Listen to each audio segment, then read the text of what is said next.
Inch'Allah. On va commencer. Et je le fais en français. waaw français wolof yi. أعوذ بكلمات الله التامات من شر ما خلق. بسم الله الذي لا يضر مع اسمه شيء في الأرض ولا في السماء وهو السميع العليم. بسم الله الرحمن الرحيم. الحمد لله رب العالمين. وصلى الله على نبي خلق من النور بنوره وهو النور سيدنا ونبينا ومولانا محمد صاحب الجود والكرم في البر والبحر وعلى آله وصحبه وسلم إلى يوم القدر. Au nom de Dieu, le très miséricordieux, le tout miséricordieux.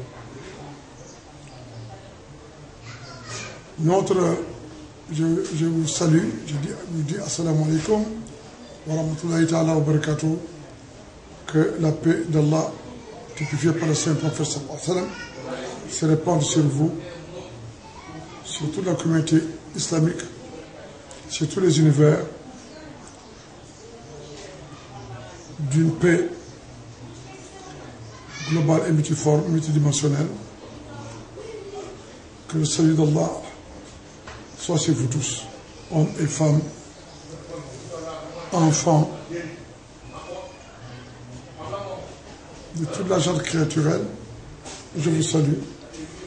L'humble créature, le serviteur d'Allah subhanahu wa ta'ala que je suis, comme vous, et le chant du Saint-Prophète sallallahu alayhi wa sallam, que je suis comme vous, Amadou Tall s'adresse aujourd'hui à vous pour clarifier sans contour les nombreuses questions qui se référencient au Saint-Prophète sallallahu alayhi wa sallam. En effet, comme au Sénégal d'ailleurs, il y a beaucoup de zones d'ombre provoquées par des soi-disant islamologues, surtout au Sénégal. Nous avons beaucoup de télévisions, nous avons beaucoup de traducteurs, de commentateurs coraniques, de pseudo-exégètes qui foncent sur la vie du prophète sallallahu alayhi wa sallam et qui ont une connaissance livresque mal digérée et qui parlent malencontreusement sur le saint prophète sallallahu alayhi wa sallam. Et c'est déplorable et c'est triste. Et c'est malheureux que ce soit des musulmans, peut-être dignes de confiance, mais qui se basent sur des livres, la plupart du temps dénués de tout fondement, pour parler du saint prophète. Je ne citerai pas de nom. Vous-même écoutez les télévisions, surtout sénégalaises. Vous verrez vous entendrez de ces inepties terribles sur le prophète. Inepties, même blasphématoires, contraires à la vérité et au bon sens. Premièrement, nous avons entendu l'autre jour un pseudo-islamologue. Il n'a écrit aucun livre, il n'y a pas de référence intellectuelle définie, mais qui parle du prophète et qui ose dire que le prophète a voulu se suicider. Terme irrévérencieux, blasphématoire, insolent, faux, archi faux, puisque le prophète lui-même a dit sallallahu alayhi wa sallam que le suicider, il va en enfer directement. Et celui qui se suicide, il se cache de la religion islamique. Or, vouloir se suicider, c'est une faiblesse notoire et référentielle au bas personnage, référentielle aux êtres faibles, etc. Or, celui qui a dit que le prophète a voulu se suicider, parce que tout simplement, dans la sourate Kahfi, ce terme ne figure même pas dans le Saint-Coran. Dans la sourate Al-Kahfi, lorsque des gens sont venus voir le Saint-Prophète, sallallahu alayhi wa sallam, pour l'interroger à propos des 8 dormants, Ashab al-Kahfi. Les dormants, les 8, on dit les 8 dormants d'Éphèse, qui sont Yamdikha, Makshalina, Moslina, Marnouch, Dabarnouch, Shazanouch, Kafshatatouch, Kadmir. C'est le prophète qui a révélé tout ça. Ils sont venus interpréter à propos de leur nom, de leur histoire. Le prophète était préoccupé par toujours ce qui se situe entre lui et Dieu. En tout temps et pour tout le temps, le prophète ne s'est jamais déconnecté de Dieu. Puisqu'en fait, déconnecter, ça veut dire s'éloigner de Dieu et abandonner de Dieu. Ça, ce sont les Israéliens, les Kafirs, les Jérémies, les Omeyyades, l'islam qui dit ça. Si le prophète est déconnecté de Dieu, donc le prophète dit tout ce que l'on m'a fait dire, regardez le Coran. Mais Dieu dit dans le Saint-Coran, nous t'avons envoyé comme étant le codex notre miséricorde pour tout ce qui existe. Aussi la miséricorde de Dieu, ce sont l'univers retourne au néant.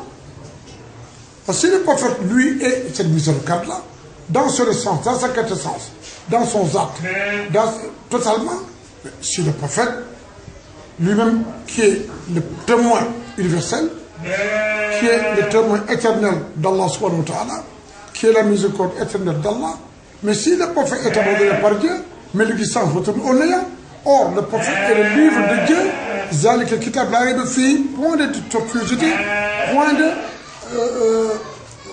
virtualité ou de non-sens dans le prophète. Pourquoi?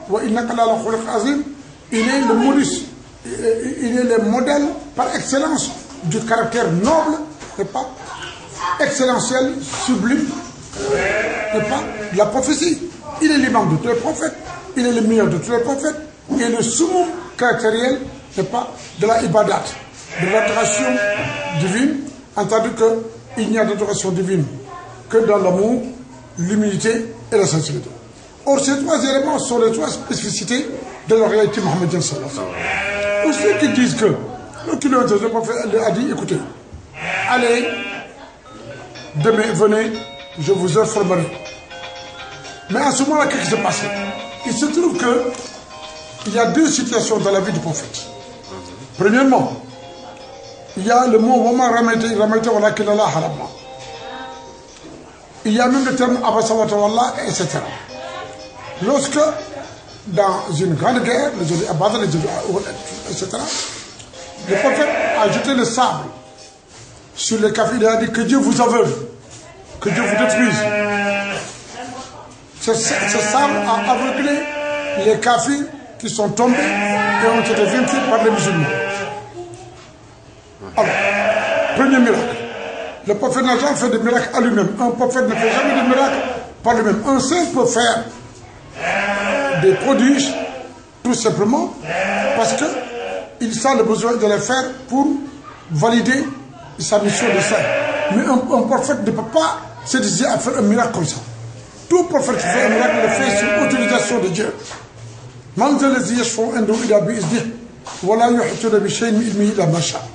Qui d'entre vous peut procéder quoi ou presque dans l'univers sans que ça ne soit permis par Dieu? Vous ne pourrez cerner rien de quoi que ce soit, même d'une partie de connaissance dans l'existence ou dans les univers, sans que cela ne provienne de la machia, de la volonté créatrice de Dieu. Or, le prophète, il est Ahmad, il est Muhammad. Ahmad est celui qui est l'émanation de la volonté créatrice de Dieu. Il est l'émanation d'Ahad, c'est-à-dire, en réalité, il est Ahmad est manifestation, Muhammad est création. C'est la cause pour laquelle Ahmad dépasse l'entendement créaturien. Puisque le prophète dit, je suis Ahmad sans le mime, c'est-à-dire que Dieu est Ahad, parce que Dieu est l'un, moi je suis Ahmad, mais le mime de Moulk et de Malkout, le mime d'Ahmad est ce mime-là qui a généré ce que nous appelons Muhammad. Bon, Muhammad est législation, Mohammed Rasulullah est messager d'Allah, ça entre dans le cadre de la prophétie légataire, plutôt la prophétie, donc les badats et consorts, tandis qu'Ahmad c'est autre chose. Ahmad c'est le secret divin. Ahmad s'inscrit dans le verset Fa'awa ila abdi ma'awa. Et Dieu a enseigné à son serviteur ou a révélé à son bien-aimé ce qu'il lui a révélé. C'est encore pour laquelle ce verset s'inscrit dans le cadre de la sourate al-Najmi, l'étoile. Lorsque le prophète, ayant dépassé le lotus de la limite de toutes les créatures, le prophète est entré en fusion avec sa propre réalité. Il ne s'est jamais déconnecté de Dieu, c'est pas vrai. Quand on dit que le prophète entre en fusion avec Dieu, ça veut dire que le prophète, Dieu se manifeste en lui. C'est la cause pour laquelle, dans ce verset, Dieu dit Subhana asra bi abdi laylan, etc. C'est donc tout dans le prophète et Dieu. Sans le prophète, nul ne connaîtrait Dieu. Sans le prophète, nul n'aurait aimé Dieu. Sans le prophète, nul ne connaîtrait Dieu. Et comment peut-on dire? Le lendemain, il vint. Le prophète était préoccupé. Le prophète s'était parce que Dieu lui dit de sa terre. Parce qu'il n'a rien dit. Et le prophète est rentré donc dans la phase d'occultation. Un bon moment, les kafirs, les munafiqoun, les hypocrites, ont dit ah, Dieu a abandonné maintenant le prophète. Parce que maintenant, le wahyu ne vient plus. Oh, il ne savait même pas qu'à ce moment-là, le prophète était en occultation avec Dieu. Il ne l'a pas répondu. Mais pour mettre en garde les compagnons du prophète, qui aimaient tellement le prophète qu'ils ont failli peut-être parce qu'il est tellement sublimé, Dieu a voulu montrer que le prophète, quelle que soit sa dimension, est une créature. C'est sa créature bénie. Il n'est pas Dieu. Dieu est Dieu, l'éternel. Et le prophète est la créature. Dieu donc a voulu, par amour pour le prophète et sa communauté, il a créé cette situation-là. Et le prophète s'est tu. Il n'a pas parlé. Il n'a jamais dit Dieu m'a abandonné. Jamais. Il s'est tu. Le wahyu ne s'est pas estompé. Parce que le wahyu a deux phases. Le wahyu ouvert et le wahyu fermé. Comme la Fatiha a deux phases. Fatiha al-Kitab, innahu al-Qur'an al-Karim. Ça c'est la Fatiha. C'est le Coran. Al-Karim. Pour toutes les créatures. Fi Kitab al-Maknoun. Donc confirmé dans le livre mère. Ça veut dire dans le katib original, n'est pas la création qui est l'essence de la réalité mohammedienne. Donc un livre a deux phases, un livre ouvert et un livre fermé. Le prophète est le livre divin. Mais à l'instant où ces gens sont venus le voir, le prophète était le livre fermé, il était en occultation pleine et entière avec Dieu. Et Dieu maintenant pour avertir, il lui a dit, prophète, chaque fois que tu parles, dis-leur, dis Inch'Allah. Mais ça c'est pour éveiller les autres. C'est pas pour le prophète, parce que le prophète est masoum. Tous ceux qui disent que le prophète a dit que Dieu l'a abandonné, sont abandonnés eux-mêmes par Dieu. Parce que si Dieu abandonne le prophète, l'existence n'aurait aucun sens. Si Dieu abandonne le prophète, là il a le monde n'aurait aucun sens. Si Dieu abandonne le prophète, Dieu ne lui aurait pas dit ça, nous t'avons éduqué, nous t'avons donné la connaissance, il ne t'incombe pas toi d'être oublié ou d'être dans l'oubli. Parce que voilà, parce que nous avons élevé ton rang au-dessus de tout le monde. Et le prophète dit, Ana Sayyidou Adama wala fakhr. Je suis le Seigneur de la gente adamique et ça je n'en tire aucun orgueil. Parce que lorsque Dieu a fait du prophète qui est le imam al-Anbiya wa Moussalina, il est le meilleur des envoyés messagers, et que tous les prophètes eux-mêmes obéissent au rang de la ma'soumiyya. La ma'soumiyya c'est quoi? C'est la perfection caractérielle, la perfection physique, la perfection intellectuelle, la perfection spirituelle, la perfection globale et primitive, la perfection zatique. Aucun prophète ne peut être attaqué par les maladies physiques, les déficiences physiques. Aucun prophète ne peut être attaqué par les vers. La terre ne mange pas le corps du prophète, c'est le prophète qui l'a dit. Aucun prophète ne peut être victime des déficiences caractérielles telles que le mensonge, la duplicité, la cupidité, l'envie, etc. Même a fortiori l'adultère. Ils sont purs totalement dans l'essence et dans la quintessence. Après force que le prophète, Dieu dit, vous avez en lui, un modèle salutaire. C'est un modèle dans l'essence et un modèle dans l'exemplarité.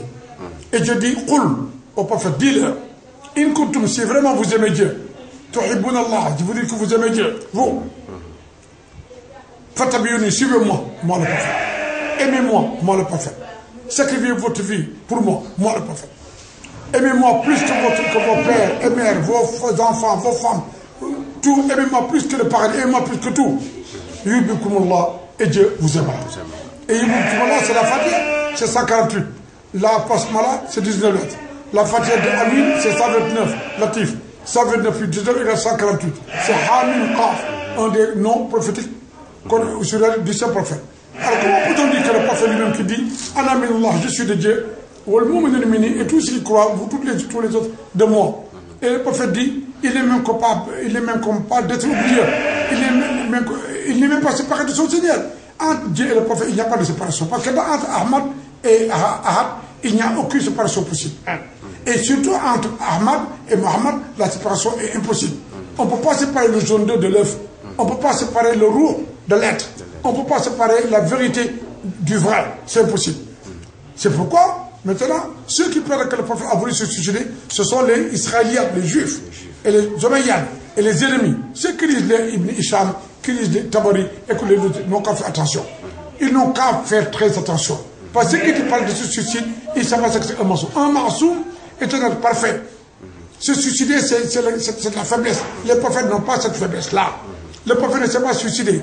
Il est parti vers la montagne. Il a donné le à Dieu, il a dit Allah. Et il a prié Dieu, parce qu'il sait qu'il a la miséricorde de Dieu. Et il voulait sortir de cette occultation pour apparaître. Donc il sort donc, de l'occultation en tant qu'Ahmad pour apparaître en tant que Mohammed, qui est la Rahma pour tout ce que Dieu a créé. Muhammad Rasulullah, wa ma arsalaka illa rahmatan lil alamin. Ensuite Dieu lui dit, wa ma arsalaka illa kafatan linnas. Donc le prophète n'a jamais voulu se suicider. C'est faux. Tout ce qui... Hein? Voilà. Dieu ne t'a nullement délaissé, ni ne t'a abandonné. Et Dieu lui dit ça. Dieu lui dit, je ne t'ai jamais délaissé, ni abandonné. Parce que cela c'est le contraire à la parole de Dieu. Cela c'est le contraire au Coran. Cela c'est le contraire à la mission du prophète. Sallallahu alayhi wa sallam. Et ensuite, il y a des ignorants qui disent que oui, le prophète Jonas, Ayoub, le prophète Job, était dévoré par des vers, etc. Le prophète a dit que les vers ne touchent pas le corps des prophètes. Les mouches et les puces et les moustiques ne touchent pas le corps des prophètes. À force de dire que ça aussi c'est un mensonge que les ignorants disent. Un troisième mensonge, ils disent que Moïse ne pouvait pas parler. Parce que Moïse était bègue. C'est faux. Quand Dieu Moïse a dit Rabbi Shrah li Sadri, mon Dieu, ouvre ma poitrine, alimente-moi par ta puissance éternelle, qui est la lumière de Mohammed sallallahu alayhi wa sallam. Ouais, c'est Amri. Et accorde-moi d'accomplir ma mission prophétique pleinement et entièrement selon ta volonté agrémentielle.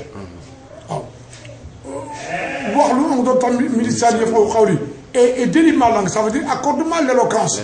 Accorde-moi l'éloquence et ouvre le cœur de ceux à qui je vais parler afin qu'ils croient en toi. Délie ma langue signifie accorde-moi l'éloquence. C'est ça le problème.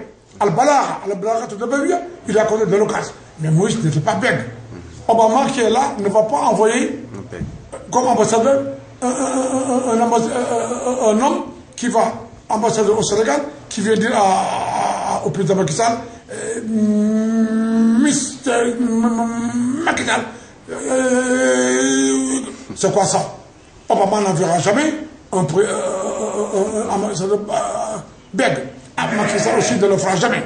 Donc ça, ce sont des erreurs qui se font. Ils vont, les gens vont jusqu'à accuser pour dire que le prophète Joseph alayhi salam a été faible vis-à-vis de la femme. Mais c'est faux. Ces faiblesses ne sont pas référentielles au prophète. Le prophète Joseph est un prophète, mais un Rasoul, c'est vrai. Mais lui, lorsque la femme l'a attaqué, la preuve, il s'est retourné. Il a contemplé la réalité mohammedienne, il a contemplé Dieu. Il a dit à Dieu, protège-moi. Je suis ton prophète.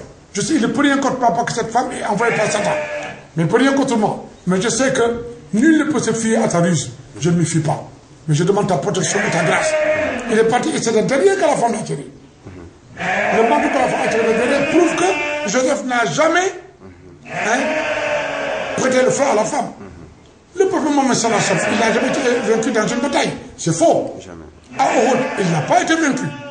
Et j'ai entendu même ici un ignorant islamologue qui dit que le prophète, la mort l'a surpris.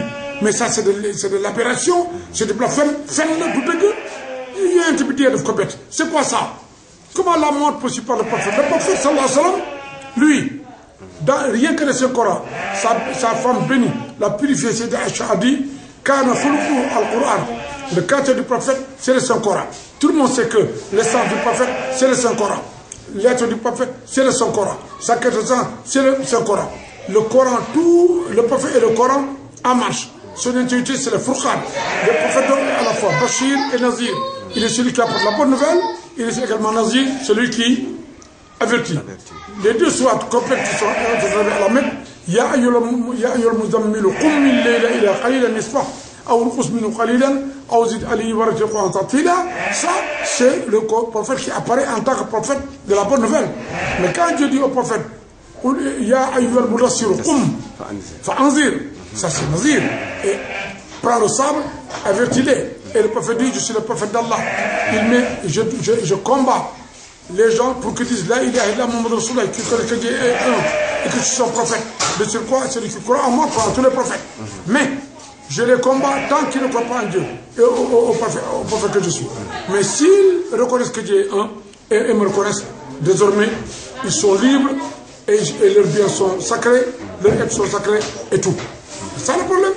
Donc, et Dieu dit ça dans le Saint-Coran, il dit Ya ayyuhan nabi, ô messager d'Allah, inna arsalnaka, nous t'avons envoyé. Ya ayyuhan nabi, ô envoyé d'Allah. Inna arsalnaka, nous t'avons envoyé comme messager. 2. Bashiran, annonciateur de la bonne nouvelle. Wa naziran, comme avertisseur déclaré. Wa da'iyan ila Allah bi izni. Et comme l'implorant. C'est toi qui reçois de moi tous les dons, toutes les merveilles, tous les secrets, toutes les lumières, etc. et qui dispatche à la création. Et le prophète dit, c'est Dieu qui donne et c'est moi qui partage. C'est vrai. Donc, c'est pourquoi le prophète s'appelle Nabi Rahma, le messager de la miséricorde. C'est à ce propos, justement, et Dieu dit du prophète, attention, et tu es le siraj, il dit, par mon autorité. Et mon autorité s'effectue en deux sens, par la Ahmadiyya et par la Mohammedia. Sans Mohammed ne serait pas.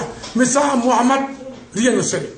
Et notre maître, le pôle des pôles, le tabernacle des saints, l'esprit de tous les saints, de Azal et de l'Abad, le maître des maîtres, a dit, il a dit, Dieu a créé le prophète pour lui-même. Et il a créé toutes les créatures pour le prophète. C'est créé. C'est pourquoi le prophète dit Ana min Allah wa min minni. Donc, ce qui dit que le prophète également voulait se suicider, eux-mêmes, ils risquent la main du Dieu divin. Et celui qui a dit que le prophète également, ça, la mort, ça l'a surpris. Le dernier sermon du prophète à la Mecque, qu'est-ce que le prophète a dit? Il a dit attention, je ne sais pas si je reviendrai ici l'année prochaine. Et le prophète a fait presque son testament. Et il a dit voilà. Tous les hommes, toutes les créatures, vous avez été créés à partir d'Adam. Adam a été créé pour la terre. Le meilleur d'entre vous, auprès d'Allah, c'est celui qui craint Dieu le plus. Et il dit, l'arabe ne vaut pas mieux que le non-arabe, le non-arabe ne vaut pas mieux que l'arabe, que par la crainte qui vient de Dieu. Il dit, suivez ce que je vous ai enseigné, cramponnez-vous sur le Coran et à la Sunna, et craignez Dieu. La plus grande crainte est ça. Vous craignez Dieu, vous aurez ce que vous voulez. Mais, et le prophète 1, pour démentir le fou là qui a dit que le prophète Dieu de commettre, de faire fen, la preuve, en français, le prophète, voilà Adam, Khare, ça va être du Nigel Mouni, Parengen, nous avons fait fille, nous avons fait djihad, nous avons fait aussi, nous avons fait aussi, mais les mecs disent que le maudit, nous avons fait nous avons fait du Bordano, c'est Kharabi, ne quitte le drapeau. Qu'est Bordano, ne quitte le drapeau. Yo Bordano, ne quitte le drapeau. Qu'est Bordano, ne quitte le drapeau. Et que ça, le prophète disait à ses compagnons, préparez-vous, faites un rang. Il a dit, si nous allons à la guerre, il y a d'autres qui ne reviendront pas, il y a d'autres qui reviendront. Mais ceux qui mourront, alors ils iront directement au paradis. Mais toi, compagnon, si tu tombes à la guerre, que tel prenne le drapeau. Toi, si tu tombes, que tel prenne le drapeau. Toi, si tu tombes, que tel autre prenne le drapeau. Et exactement, ces compagnons que je désignais par le prophète avant qu'il aille au combat, ils retournaient chez eux, ils faisaient les testaments. Et tous ceux à qui le prophète a dit, si vous tombez, que tous ne reviennent pas, ils meurent. Alors, le prophète, il meurt, il ne revient pas. Si le prophète connaît d'avance la mort des compagnons, a plus forte raison que lui. Et le prophète a annoncé à ses compagnons, Sayyidina Abu Bakr, Sayyidina Omar, Sayyidina Ousmane, Sayyidina Ali, il leur a annoncé leur mort. Il leur a dit, vous serez des martyrs. Et il a annoncé à ses petits-fils, il a dit, mes petits-fils, l'un sera égorgé et l'autre sera empoisonné. La preuve, il embrassait Sayyidina Hussein sur le cou, Sayyidina Hassan sur les lèvres. Et le peuple Mohammed sallallahu alayhi wa sallam, qu'est-ce qu'il a dit? Il a pour celui qui wax ni dafa ko ber dafa dof jàngul. Le prophète a dit l'autre était malade. Comment? Il était malade. Il a dit à sa fille, man je vais rejoindre le Seigneur. Kooku dee na ko bett. Celui qui a dit que je vais partir, je vais rejoindre le Seigneur mon bien-aimé Dieu. Kooku dee na ko bett. La mort a surpris. Et il dit à sa fille, tu seras le premier à me rejoindre. Il y a eu 6 mois entre sa fille, Sayyida Fatima Zahra, et lui. Et il a annoncé sa mort lui-même à sa fille et à ses épouses. Et il a annoncé la mort de sa fille à sa propre fille. Parce que sa propre fille a vu le prophète malade, elle a pleuré. Le prophète a dit, viens. Et elle vient, et le prophète lui souffle dans les oreilles, elle se redresse, elle sourit. On lui dit, mais Sayyida Fatima, pourquoi tu souris? Tu as pleuré, tu as souri. Il dit, j'ai pleuré parce que je croyais que mon père allait m'abandonner. Mais il m'a dit que lui, il va rejoindre son Seigneur. Et pourquoi j'ai souri? Il m'a dit que je serai le premier être à le rejoindre dans quelques mois. Alors, comment peut-on dire du prophète qu'à des remettre? Comment peut-on dire du prophète? Le prophète a dit, un jour, il a vu un homme qui se battait avec le compagnon du prophète. Le prophète a dit que cet homme-là est damné. Il va aller en enfer. Tiens. Cet homme-là est tombé au combat. Il était blessé mortellement. Quand il est venu le rejoindre, il a pris le sable, le glaive, il s'est suicidé. Donc ça a rendu véridique. Le prophète, il est le véridique. Tout ce qu'il dit est vrai. Donc, que les gens cessent de raconter des bêtises. Damay wax yéen ñii di wax ci télévision yi. Ay waay di ngeen dimbali ba. Yéen ñi di wax ñu def la mu xaru da ngeen di fen bu ngeen ko tuubul seen du baax benn. Yéen ñi di wax yonent bi dee la ko bett. Bu ngeen seetal histoire yi séeréer yonent bi ngeen xool mu ni Sayyida Fatima damay wujji sama borom te booba mu ngi tëdd mu ni Sayyida Fatima yaa may njëkk fekk si mu ni soxnaa mi sukk ci gën a gudd loxo moom ma njëkk fekk si mooy Zaynab buñ jas waay yonent bi daan wax saaba yi yéen kii daan def nangam annoncé lépp yonent annoncé même saaba yi ne di ngeen def nangam di ngeen am nangam di ngeen am nangam waay yonent umpalewul démb umpalewul tey umpalewul ëllëg kon ku wax li yonent bi dee da ko bett yow lay dee di bett kooku bu tuubul dee dana ko bett ci diggu mbedd mbakk ci ci al yawma akmaltu lakum diinakum waaw te yonent salasam mooy diine yonent mooy islam mooy iman mooy islam ñii wax les gens également qui disent que le prophète est un être humain comme les autres ils sont malades parce que où met-il fa awha ila bima awha et Dieu a confié à son serviteur ce qu'il a confié. Ceux qui disent également que le prophète était l'élève de Djibril. Mais pourquoi donc Dieu a révélé au prophète ce qu'il a révélé? Djibril n'était pas là. Pourquoi ensuite, quand le prophète est parti casser de Monta, Djibril lui a dit, tu es mon maître, tu es le plus puissant que moi, je ne peux pas aller au-delà. Parce que si moi j'y vais, je me consume. Tu es Ahmad. Tu vas rencontrer Ahad avec lequel tu ne t'es jamais séparé. Et là, tu vas recevoir la somme de paroles. Jawamil Kalimi. Et le prophète a dit, Dieu m'a donné la somme de paroles. Et Dieu lui dit, c'est ça le prophète. Donc, les gens qui parlent à la télévision n'ont pas dit. Ensuite, dire, un grand mensonge. Les gens disent un grand mensonge. Il y a là, il y a ni di waate ci rajo yi télévision yi dem leen ngeen jàng li lay wala rasul yi ngeen moytu tabari ngeen moytu téere yi ngeen di jàng ngeen def attention bàyyi leen di wax ni yonent bi sallallahu alayhi wa sallam ba mu denc Seydina Khadija amul woon dara Seydina Khadija moo ko jox xaalis ne takk ma du dëgg xuudul xulub loolu nekku ca benn moo bi la dunya loolu nekku ca ñaar Hamidullah waxul loolu ñett Seydina Mari waxul loolu ñeent Alex, parmi toutes les épouses du prophète, une seule épouse, Zaynab Bunjash, c'est Dieu qui a donné le prophète lui a donné des meubles, de l'orge, etc. Mais toutes les épouses du prophète, toutes les épouses, sans exception, le prophète a donné 20 chamelles et de l'or. Et je crois que la chamelle pleine, beaucoup de joxe, une chamelle, à l'époque, vous devez coûter 1 million sur 1 million et quelques. Calculement 1 500 000 par 20. Ça fait 2 fois 5, 10. 2 fois 1, ça fait 30 millions. Quelqu'un qui donne 30 millions de son propre argent et qui donne de l'or, quand même, on ne peut pas dire qu'il est tout pauvre. Ensuite, Sayyida Khadija n'a jamais embauché le prophète. Un type l'a dit dans une émission là, d'un ami. Embauché, il n'est que tout. Le prophète n'est pas un homme qu'on embauche. Le prophète faisait du commerce avant Khadija. Seyda Khadija, le prophète faisait du commerce entre l'Irak, le Yémen, la Syrie. Seyda Khadija a vu le prophète, c'était son parent. Il lui demande, écoutez, est-ce que tu ne peux pas m'aider pour surveiller également ma marchandise? Moi aussi, je te paierai des redevances sur ça, parce que tout travail mérite salaire. Le prophète a accepté d'être son intendant, momentanément. Mais, lorsque le prophète, dans son commerce, le prophète était riche, c'est vrai. Et tous, aujourd'hui, j'ai entendu un fou, Ben Dof Dinan, il y a un petit peu de Djabir, Mougisi, il y a un petit peu de il fait, naan ko ñetti fan taal ma sama kër du dëgg Alaaji Malik weddi na loolu Alaaji ko jàll sama si weddi na loolu Alquran weddi na loolu le Coran dit dans le Coran il dit aux compagnons du prophète si vous êtes avec le prophète vous mangez et vraiment vous rentrez chez vous et laissez votre famille wa ahlukum fa les gens de Soufa Abou Hira en faisait partie Salman Faris en faisait partie le prophète lui-même c'est eux qui veillaient à leur alimentation journalière chaque jour le prophète 3 minutes. moo des donc nit ñi xam waa ahlu suufa yonent moo daan dundal ba yonent yi ñooy métti mën a wax sallallahu alayhi wa sallam kër fi mu ne ko suul léegi moom moo génne xaalisam jënd kenn mayu ko lorsque les enfants lui ont dit nous vous donnerons notre terre il a dit non je paye il a dit Abou Bakr je t'avais confié là je donne moi il a payé ensuite le prophète quand il est allé au marché c'est lui qui a mis son propre argent hein. Ensuite, le prophète Mohammed sallallahu alayhi wa sallam resté 3 jours, il dit je suis meilleur que vous envers ma famille.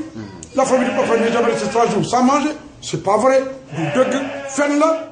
Le prophète, ba mu ñëwee Médina Munawwara, son père lui avait laissé des moutons. Il y a eu 1000 moutons sur une vallée. Des bédouins, des arabes sont venus voir le prophète. Ñu ko Rasulullah. yow dégg naa yonent nga mu ne waaw dëgg la. Bila kasi. Ñu ko boo si vraiment tu es un prophète, nous voulons que tu nous donnes quelque chose. Le prophète lui dit, regardez la valeur. Il y a 1000 moutons, prenez tout ça, je vous donne ça. L'arabe a dit, nous, lan nga wax il y a nous junne xarit mu ne ko waaw fam leen. L'arabe, tu nous as donné 1000 moutons. Il dit, mais prenez. Ah, quelqu'un qui donne 1000 moutons, quelqu'un qui donne 1000 moutons, il peut rester 2 ou 3 jours sans peut pas avoir quoi manger. Hein? Et le prophète avait des chevaux qui lui appartenaient. Il y avait des chamelles qui lui appartenaient lui-même. Il y avait des brebis qui lui appartenaient lui-même. Hein? Maintenant, il n'était pas Crésus, par le prophète de pas Crésus. Le prophète, Dieu l'a mis à l'abri des besoins. Sur tous les points.